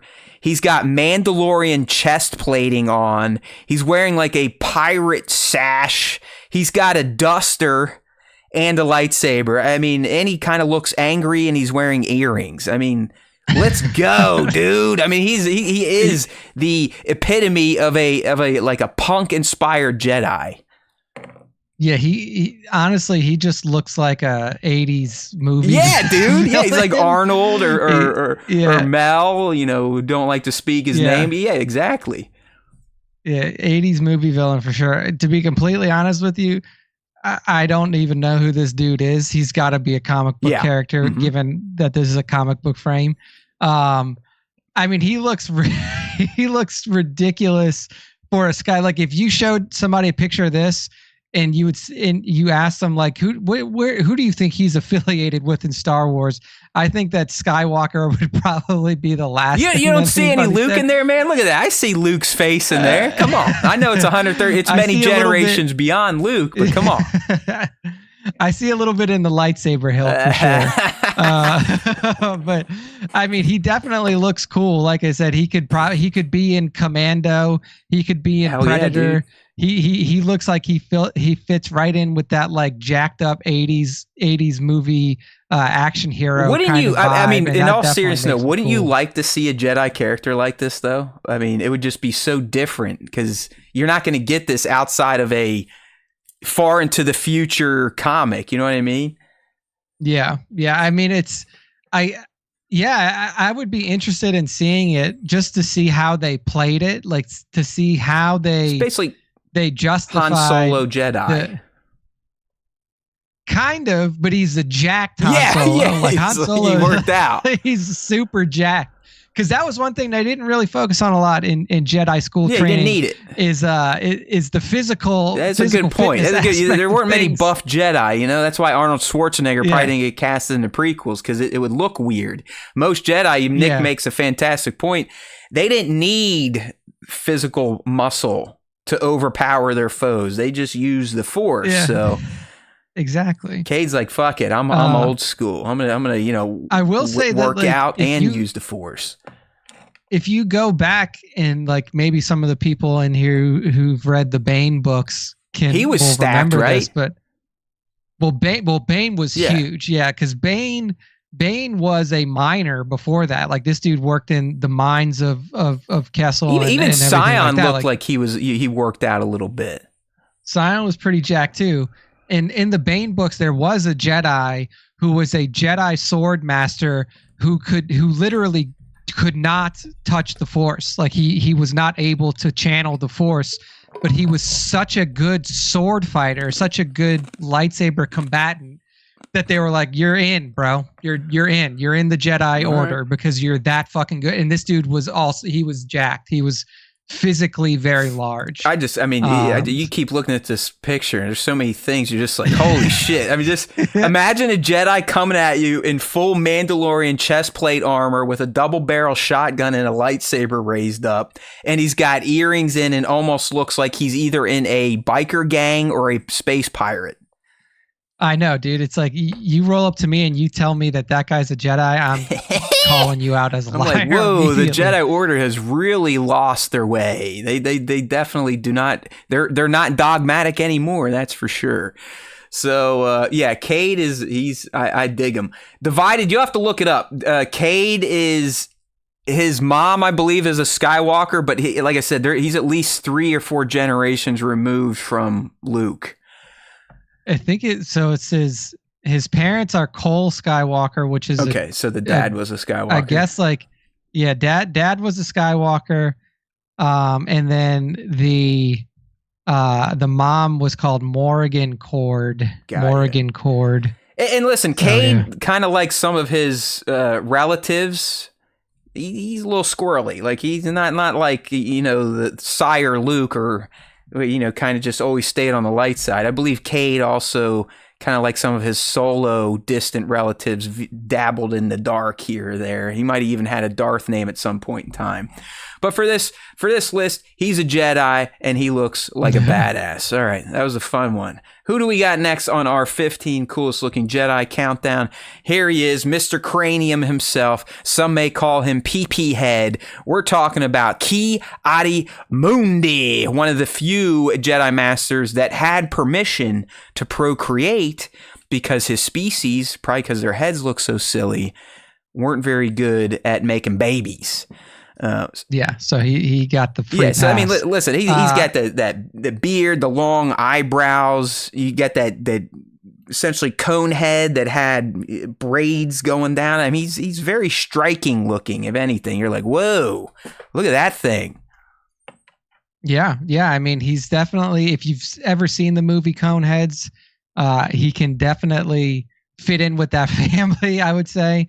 But yeah, I mean, overall, it's one of the more human-like alien Jedi that we see, as in like the most of the presentation outside of his head is generally human. And then you look at his head and face and you're like, oh, wow, that's very different than human. But yeah, I mean, I think that like he definitely has a very unique look. I would be really interested to like see him in different eras and see what his garb looked like. Obviously, that changes over time. We never really got a good look at him in anything other than his Jedi browns. But I think that he does have like a very unique cranial structure, which gives him like a very he will stand out. Check this out. I just looked up the Syrian's like head and what that means. They have binary brains plus an extra heart in their heads. Interesting. So if he gets hit in the head by anything, he's bad fucked, news. Like that's bad news. That's bad news. That would definitely break Ki-Adi-Mundi canon more than the Acolyte supposedly did. So Yeah, there he is. It's a very, I remember the first time I saw him in The Phantom Menace, I was like, holy hell, way to go, team. That's something. That is definitely a character design if I've ever seen one. But yeah, lots of good stuff packed into that noggin. I'm surprised they don't wear, almost like Predator helmets at all times. I know, right? Like I would imagine that there would be much more head protection if I was a Saurian than what they have on now. Like that's the one. I have 2 brains in there and an extra heart. I definitely want to keep that protected. And no wonder it took his clones so many shots to take him out. They should have just aimed for the point on his head, and it would have been, one shot and you're done. If you remember, he and Isla, they get murdered pretty hard during the Order 66 montage. It's like he's charged. It's like, come on. He turns around. He's like, what's up, guys? They just line up. Bah, bah, bah, bah, bah, bah, bah, bah. See you later, Conehead.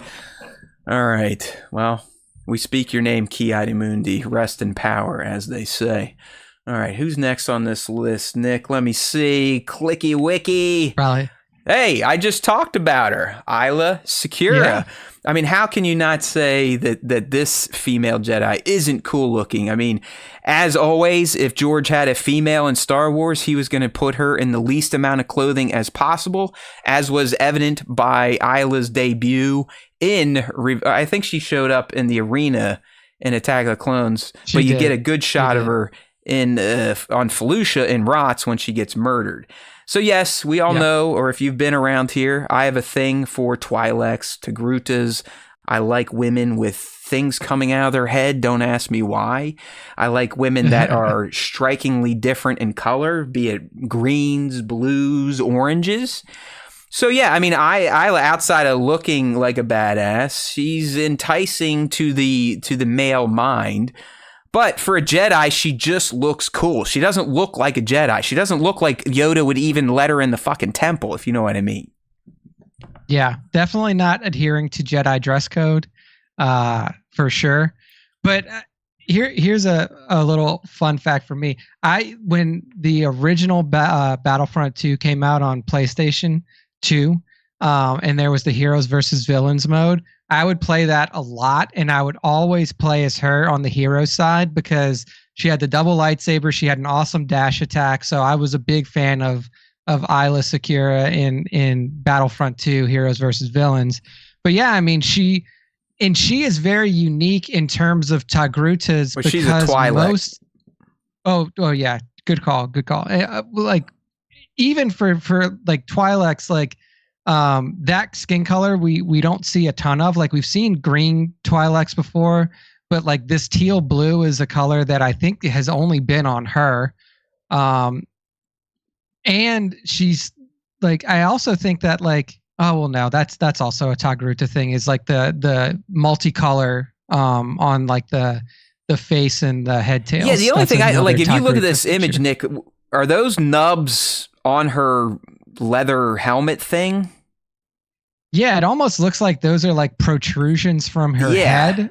And I think that's what it is. So it's like, it almost looks like her ears, or like something maybe covering. Yeah, because Hera doesn't look like that. So Bib didn't have those. So yeah, but I mean, that just adds to her coolness rating. Yeah. All right, people. Yeah, Hera doesn't have those ear things for sure. I mean, not on the. But she gets lit up. I mean, she literally they do her dirty. She didn't even get a chance to turn around. She just walks forward and Bly and his whole squad just.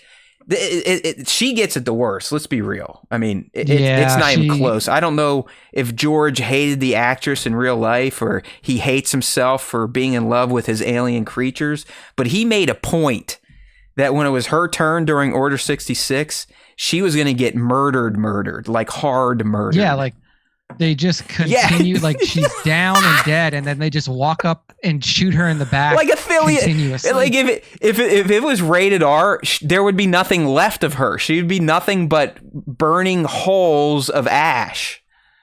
Yeah, it's pretty. What do you think that was? I mean, honestly, was that like a purposeful thing on George's part? Like, why was he like, no, this one in particular, let's really hammer home that they really wanted to kill her bad? Yeah, I don't know if maybe she wasn't the best Jedi general. Like maybe she wasn't as nice to the clones as some of the other ones were. So when the order came down, they were like, "Fucking finally, let's take this bitch out." Like we get to take out our rage and stuff like that. But man, it's like it almost got sadistic where they're just like more. Yeah, they pulled the Kylo Ren on her. It's crazy.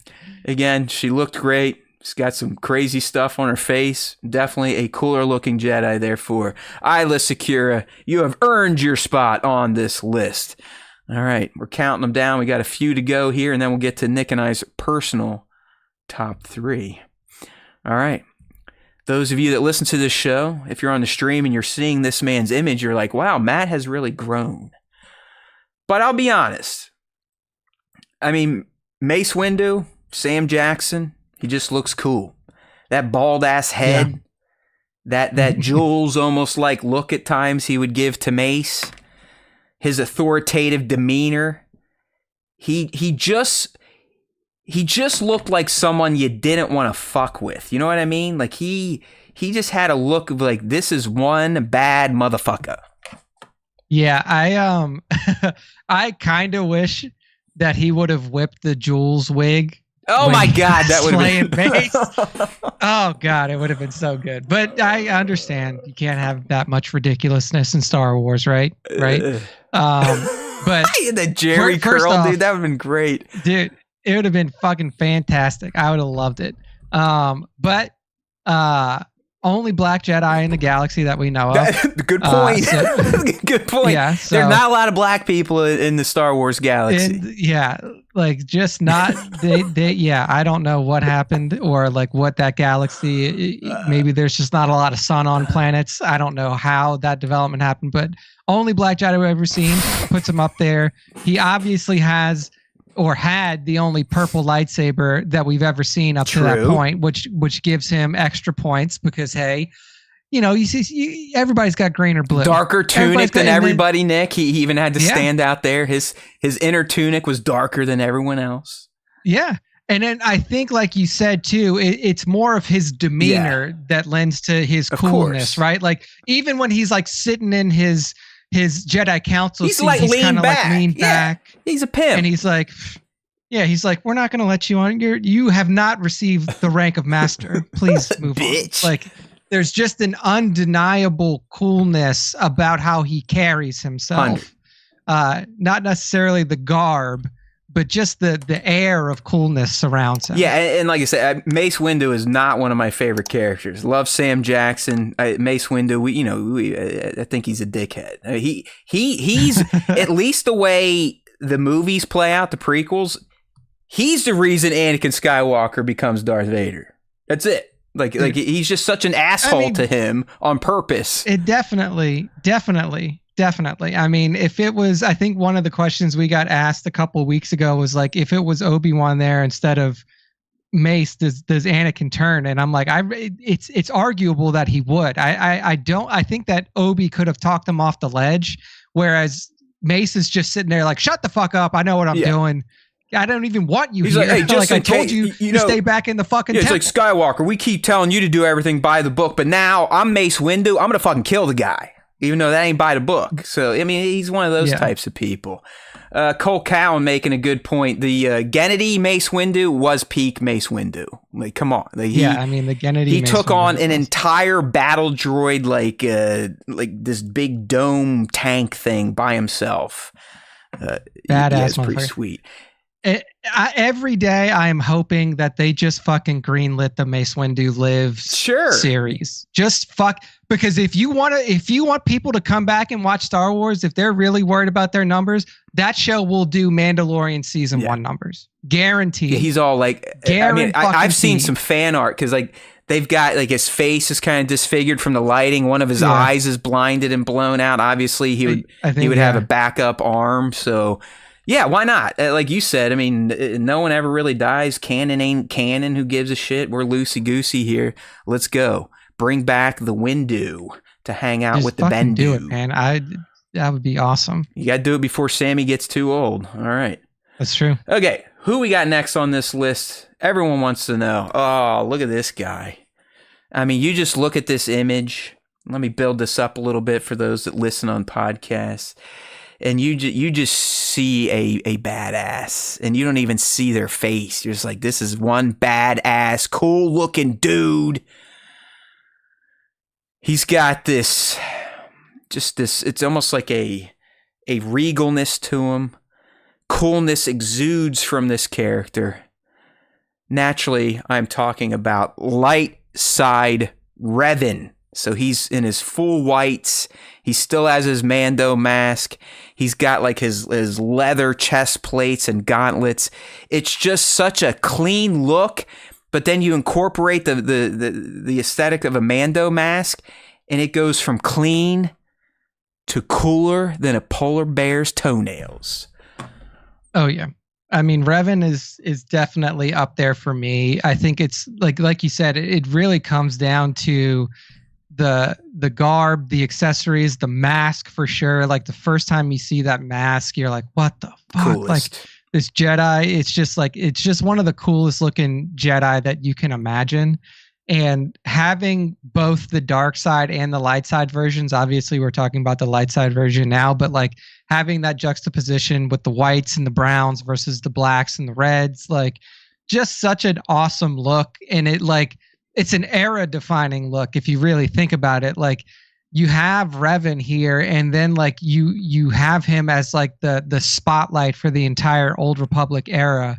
And it really does elevate how the rest of the characters in that era look. I mean, if you just go and look at character design in Star Wars games that are set there, like Star Wars: The Old Republic MMO, or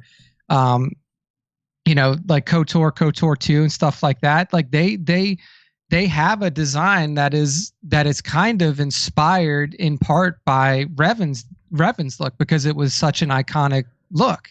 Hey Nick, did he? So I really did he get that. the whites solely from Galaxy of Heroes? Like, can we say that? Yeah, I mean, I think so, because there was no physical depiction of him in any of those other games with the whites.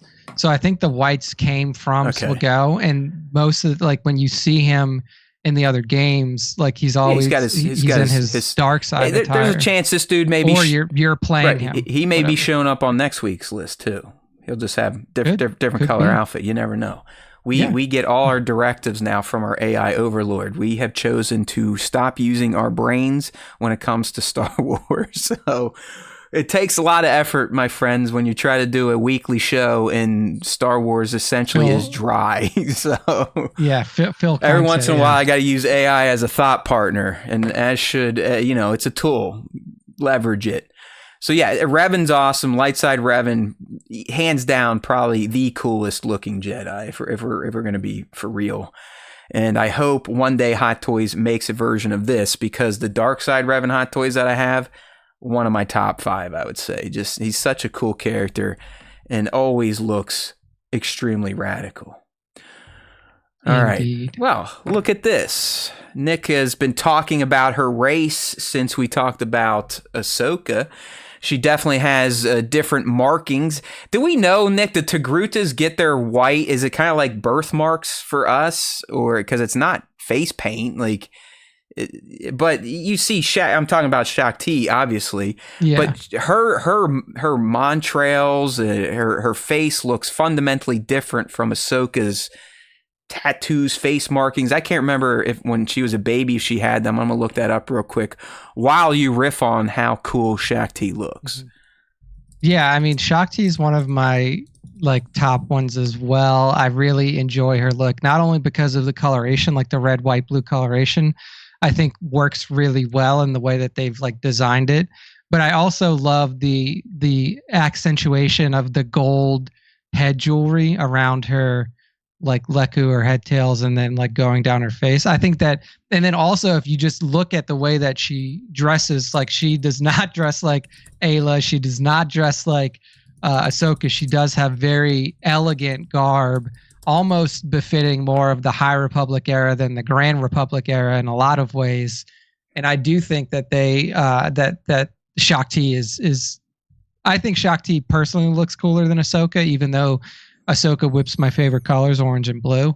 I just think that Shakti's design is really, she's pretty orange and blue too, bro. out. And I've seen some, I don't know if they're fan prints or from comics where she is not in her Jedi robes, and it's like, wowie, maui, dude.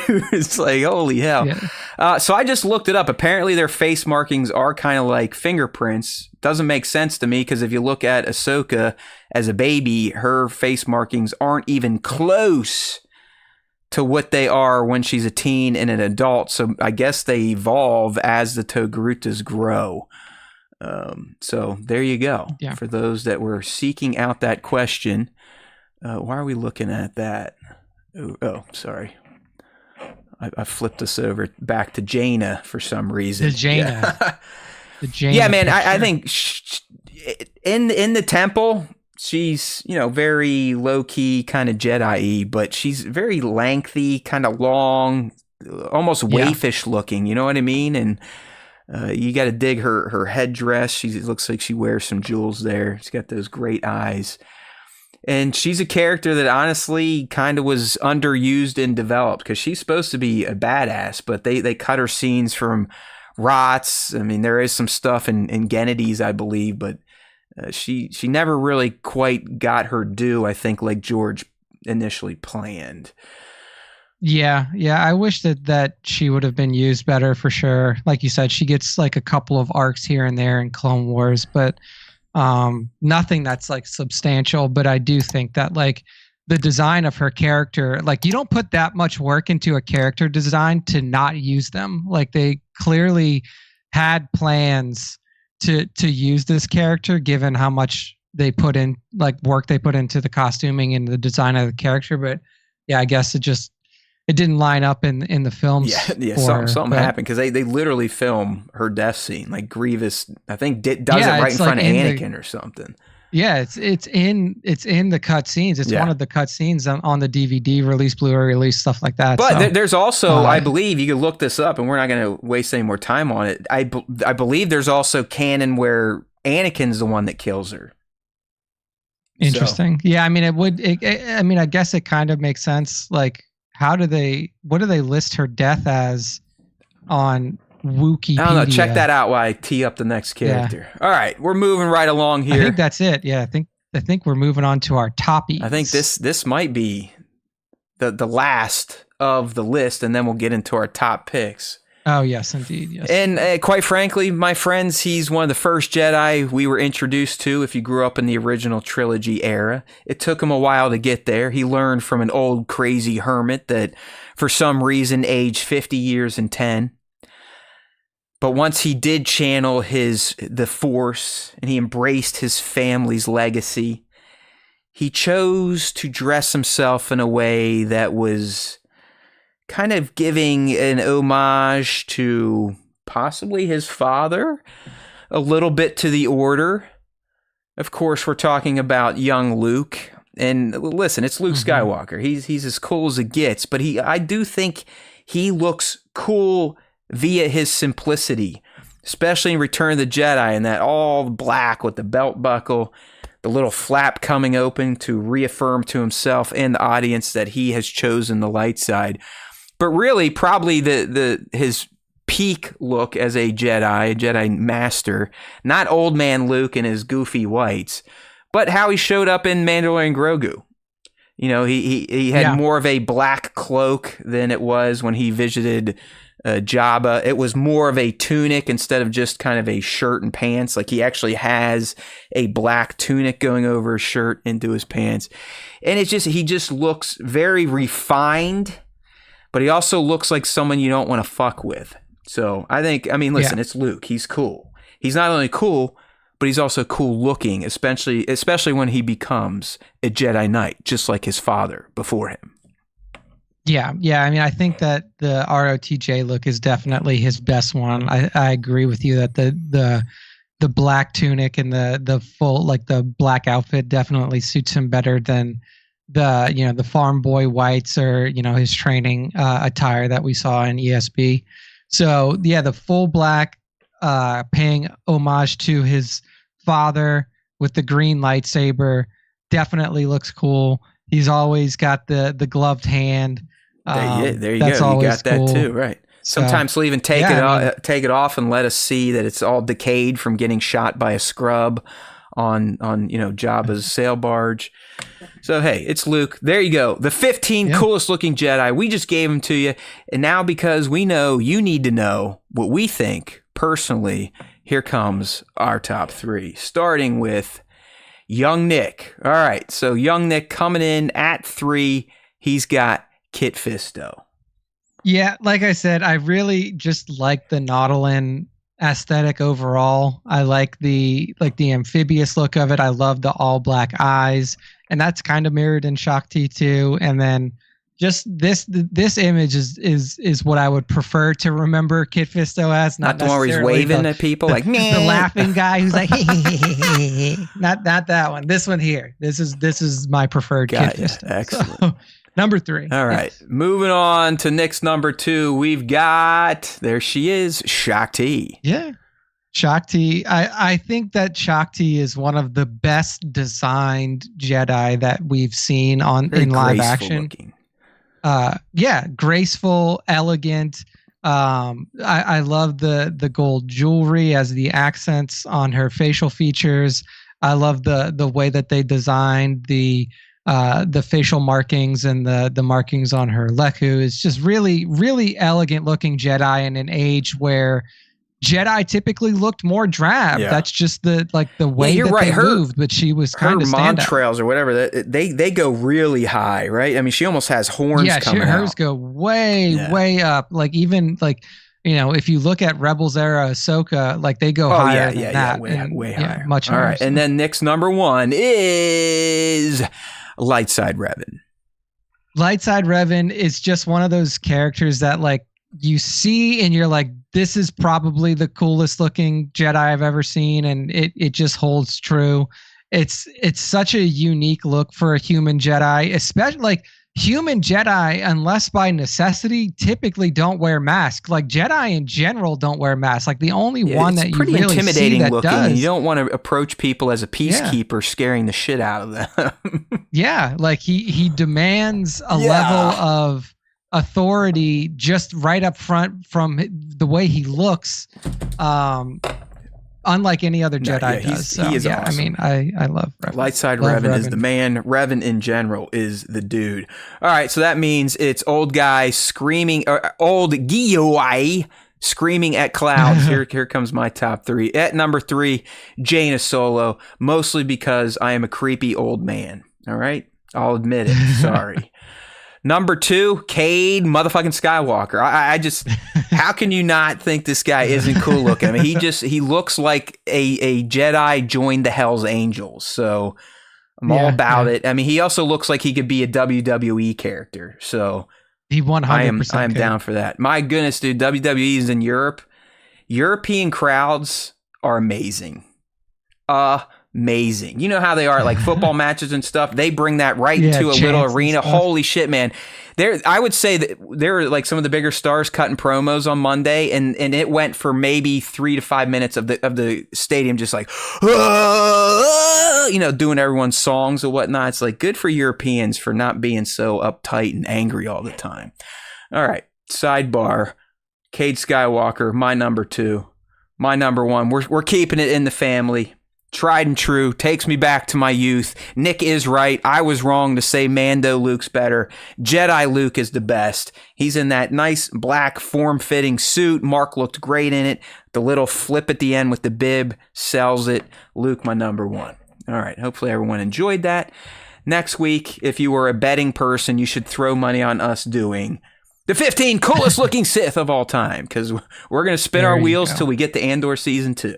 All right, so let's go ahead and wrap up this episode of the SWTS. It is E348 with the fan segment. Woo! We do it every week. The best way to get involved is following us on our socials. So IG, TikTok, Twitter, YouTube, Discord, all the links are in this video's description. Hit that shit up.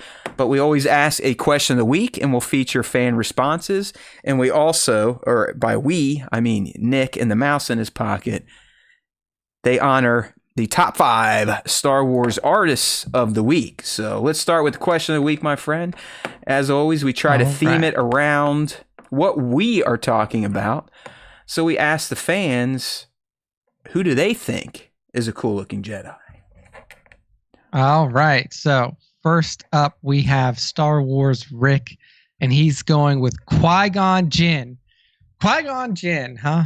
It's a pretty standard looking Jedi, does have, in my opinion. But hey, he does have some cool looking hair. Goatee. You know, he's got that goatee. Yeah, he's kind of got the long hair with a little strip pulled back. Yeah. All right. Not bad. Not bad. It's an opinion here. We'll allow you to have him for a little bit. You're allowed to like Qui-Gon, Star Wars Rick. Thank you very much. Next up, League of Extraordinary Sixers. She says, look at that. You guys are lined up. Another Shakti. Oh, by the way, happy birthday to League. I know she's not here tonight, but she checked in our Discord to let us know it is her name day. So we speak her name because that's what we do with our channel members. League is our top tier channel member. She has special access to my ear. So if that's something you want to consider, make sure to look down at our membership options at the bottom of this video. Awesome. So happy birthday, League. Next up, we have 2797 Studios. Mr. Bat says, Plo has got to take the coolest looking Jedi. Humans are so boring. I mean, Plo, yeah, I really like Plo. Nick is in line with you there, 2797 Bat Buddy. All right. Mando Mugshot says, so many cool looking alien Jedi. I'm not the only creepy person out there, Nick. Tired. Won't ever get tired at looking at Isla Secura. There you go. See, it's okay, people. It's okay to be infatuated with alien women. It doesn't make you that strange. Just be comfortable with yourself. Yeah, just be okay with it. My SW guys says, all right, that's a good pull. That's a good pull. Yeah, he's the he's kind of, correct me if I'm wrong, but I know he's Force Unleashed to start out, but he kind of looks like a samurai out of his armor, right? Yeah, a bit for sure. At least the hair. Yeah, like, doesn't he have like a little bun or something like that? He's got the pulled back hair. He's got the blindfold and everything. Yeah, very cool looking Jedi Rom Coda. Good call by my Star Wars guys. Mando Pirate says Kit Fisto, and Team I Nick. agree. Team Nick.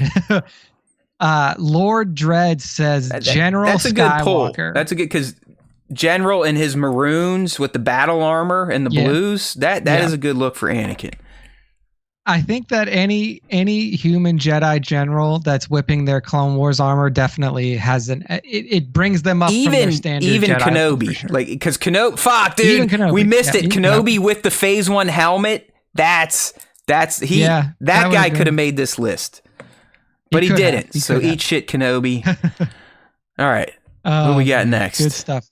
So next up is Divided Skywalker, Abigail Sky. She says, I guess I'd have to go with Yoda, small but mighty. I mean, honestly, like Yoda is just very unique, and only 3 of his race that we know of. I mean, unique. He's definitely unique looking. I mean, he looks like he's something you could pick up and play a game of kickball with. So, I mean, there's that as well. He's got that. He's kind of a bald guy that won't let go, and anyone that talks backwards. You got to give him some cool factor there. That's true. That's true. We got a couple more here. Yeah. Few more. Baron's Black Series. Spencer says Kit Fisto, he looked amazing both before and after he took Spice. Okay. Good stuff there from Baron's Black Series. And then Mac 122198. So that is Michael Kramer, I believe. He says, Plo Koon, in my opinion, it's the breathing mask. So he's a big fan of the breathing apparatus on Plo Koon. Yeah, there's kind of a trend here, people. If a character has a mask, they're probably going to look cool. You know what I mean? They look cool. Everybody looks cool. That's even beyond Star Wars. I mean, think about Predators. Yeah. I mean, they look like shit without their mask. With their masks on, they're some of the coolest looking things ever. You rarely get, you don't see much of Darth Malgus without a mask because he gets it pretty early on, and the only time that you see him without a mask is in one of the pre-game cinematics, but he looks infinitely cool. Oh, yeah. I have a feeling a few of the Darth M's are going to be making next week's list. I can think of 2 right now, and they're sitting right next to me. Yeah, they're probably going to guess what? Filter Kamir counts as a Sith for this experiment, people. Hey. we will count that as well. And then Bango to close it out says, I don't know if I'll be able to check in because of work. Fucking pigs. How are we going to pay the bills this week, Nick? Yeah, I don't know how we're going to make it. I don't know how we're going to make it the next week without Bango. But he says, but I'll throw Cade Skywalker in as a fucking cool Jedi. There you go. He's like Han Solo meets Luke Skywalker meets That's Tyler probably Durden. the best explanation for Cade. I mean, honestly, yeah. Like he's a little bit more jacked than Tyler Durden, but yeah, like pretty fucking close. Pretty fucking All right. close. Well, thank you. Good call there by Bango. So that is the end of the question of the week. Thank you everybody for taking part. If you want to take part in question of the week, make sure you're either in our Discord, following our YouTube community, or following us on Instagram at starwarstime.show and respond to our question of the week post. Next up, we are moving to the top 5 Star Wars fan artist features of the week. Again, make sure to follow us at starwarstime.show on Instagram and tag us at starwarstime.show. Add tag to fall into the place where I pick the top 5 from. Amen. So, to kick off this week, we just talked about Star Wars Rick. He loves Qui-Gon Jinn, thinks he looks cool. He must think that Luke Skywalker looks cool as well, because this is Star Wars Rick giving us a look at Luke Skywalker standing in front of the twin setting suns of Tatooine, leaning against his speeder right there. And man, he just doesn't even know the life that's in front of him, this young farm boy. Matt, I don't know if does this figure just look cross-eyed to you? Let me get a closer look here. Yeah, it kind of looks like Luke might have been huffing some chemicals back in the shed there after he gave C-3PO an oil bath. Yeah. He might have had to grease those. You're right. It doesn't look like there's anything behind those eyes. It just looks like he's an empty vessel. he's high on spice. I don't know what happened, because I've heard that this farm boy Luke, it's kind of a reissue, but I've heard it's the best. But I don't know. Maybe it's the way the light reflected. But you are right. He kind of looks like he looks like he's what, Uncle Owen? Sure. What am I doing out here? I forget my name. He's definitely inhaled too much of a certain substance in the Star Wars galaxy. That's more than spice, brother. Like he's huffing the fumes of his land speeder at this point in time. Yeah, exactly. But hey, I mean, good posing, good background usage, everything here Star Wars Rick could do, he did it well. Yeah, it's not Rick's fault that this Luke figure decided to take up hardcore drugs, okay? Indeed. All right, next up, we got Mr. Stormtrooper You almost Davis. had to pair the Mr. Toylord version of this. It's the same person in real life, but Mr. Toylord is his Lego account, and he recreated this same shot with the Lego figs. But this is an excellent one as well. Go ahead. Yeah, I mean, this looks sick as hell. So what you see is Kylo Ren. Prime Kylo. This Kylo should have stayed like this, right? Yeah. Mask on, jaggy clothes. Don't clean him up, Ryan. Yeah, just like TFA Kylo, sick looking, flanked by 2 First Order troopers, walking down the bridge of a First Order vessel. I mean, you even get a little bit of the J.J. Abrams lens flare in there, just giving full props to the TFA era Kylo. I mean, clean looking shot, posing is fantastic. Everything looks great on this one for sure. Yeah, no, I mean, this like as scene recreated as it gets, and Mr. Stormtrooper excels at blending the real with the digital. I can't even really tell where the digital starts and the real begins. That's how well they are at mashing this together. But like I said, check out this person's other account, Mr. Toylord. Quality Lego Star Wars stuff that just happened to mirror this Black Series shot. Beautiful. So make sure to follow both Mr. Stormtrooper Davis and Mr. Toylord on I've been looking Instagram. up golf equipment just based on my ads. Your ads, they're hitting you hard. I bought a launch monitor like a dickhead. All right, next up we got Mando Mugshots, and Mando Mugshots is giving us an awesome look at Vader as he makes his way through the tunnels in the Hoth Rebel base. Shot. Just getting ready to absolutely murder these 2 Rebel troopers, snow troopers that are running away from him. ignited lightsaber, perfect use of the atmosphere at the bottom of the shot, catching that cold snow atmosphere, and the diorama that they're using. Yeah, I mean, dude, it's like perfect. I take it back. Mando Mugshots is the best at blending digital backgrounds with practical, because I don't know how you do this, because I know that's a shot probably from the film or the internet, but somehow the way Mando shoots to perspective, it looks natural. It does look like he's actually coming down a hallway. I know adding in some of it looks like maybe flour up there in that crate helps to sell the effect, but damn, as someone that does use digital backgrounds these days, it's hard to give them depth like Mando has achieved here. So kudos to the mug shots. Good looking technique work there. Indeed. Next up, we have JZHZ6669. This is like, holy shit, people. Yeah, I mean, this is definitely some. What are we doing? Some insane level stuff. I mean, JZHC has definitely become one of the fastest growing toy photographers that we've seen in a while, and the quality of work. You can tell the algorithm like this one. I mean, he's almost up to 3,000 thumbs up on this.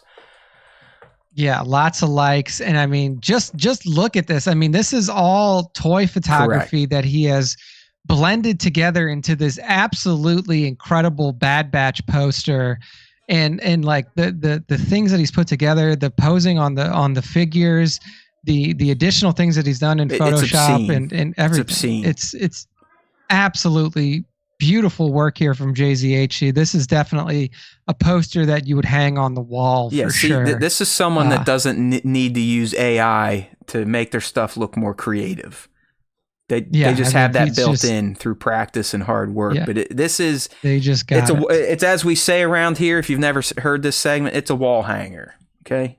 Yeah, I would proudly display this in SWTS HQ. Yeah, absolutely. Just like Divide is like, yo, I need a print. Sign me up. Linda, good to see you, Linda. We haven't seen you live in a minute. Nice to see you, Linda Matsumoto coming in. Oh yes. Yeah, man. I mean, come on, JZHC, if you're listening, let's go. Yeah, we're here for you. Get it up there. Like people will buy it. If you are interested in making a print shop, people will definitely purchase your items. I really like my T-shirt today. Yeah, nice. It's my Funko Pop Scav Ray with C-3PO. I think BB-8's in there too. This back from my previous life when I was a Funko fanatic. All right. Yeah, Haywood Pop. Came from somewhere. All right, buddy. Moving on. And the final one this week, we have Drew Originals, and Drew Originals has given us an awesome look at Stormtroopers on the field of battle. We got Stormtroopers, 5 Stormtroopers lined up. Got the commander in the back. He got the fodder in the front. They're working their way through a battlefield. Awesome background usage as well. I mean, you can see the exhaust of a Star Destroyer in the background. You got TIE fighters there as well. The explosions, the bokeh, the laser shots. This is an action-packed shot here. And it's from, I mean, he says the Battlefront. And I can tell you right now, if you look at those old Battlefront game covers, this looks like it comes straight off. It's awesome. One, it is another one where just a perfect blending of a digital background with practical assets. As Nick said, the posing is fantastic. It feels alive. It feels like they're ready to start dodging lasers at this point in time. These guys are shooting all over the place. So I absolutely dig this. And real quick before you shut us down, I just saw, and this just goes to show you, like, no one likes us or really recognizes what we do, especially for toy photography. They're going to have a fucking toy photography panel at Star Wars Celebration Japan, moderated by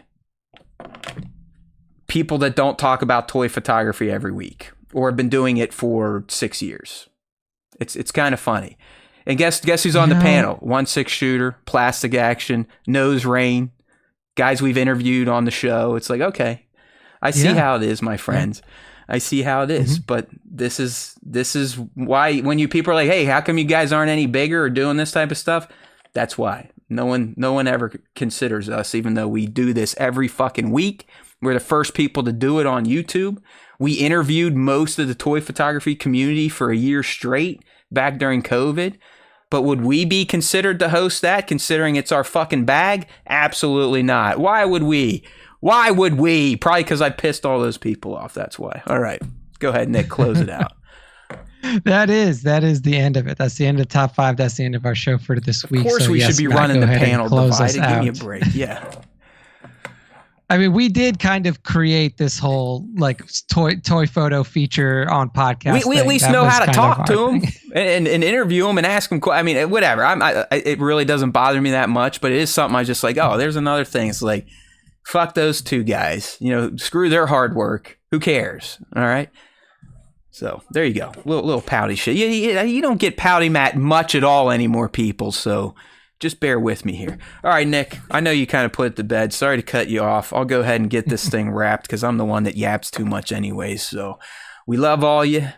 Glad that some of you showed up today. It didn't seem to be as active as a show as we are used to, but that's fine. We're still here. We'll be here next Wednesday, like I said, talking about cool-looking Sith. Maybe more of the long-timers will come in and hang out. But we appreciate every one of you every week, giving any amount of your time, or those of you that are channel members, any amount of your hard-earned money. We do see it, we appreciate it, and we speak your names. All right, my friends, in between now and next Wednesday, make sure to check in on the Star Wars Time Show networks. We got YouTube. We usually put out clips every day. Those will go to TikTok, Instagram, sometimes to Twitter. You never know. We never stop. We have content literally coming out of our wazoos every single day of the week. No other show puts out the amount of content that people don't watch than the Star Wars Time Show. All right? There's always time for Star Wars Time. One day we may not have StarWarsTime.net. That plan is in the works, so I can't say to just always go there at this point in time. Just check our socials. Check the YouTube channel. If you are watching live right now or recorded, why don't you go ahead and hit that little thumbs up, leave a comment, send the link to a friend, because there's always time for Star Wars Time. And if you listen to the Star Wars Time Show, the Force will be with you always.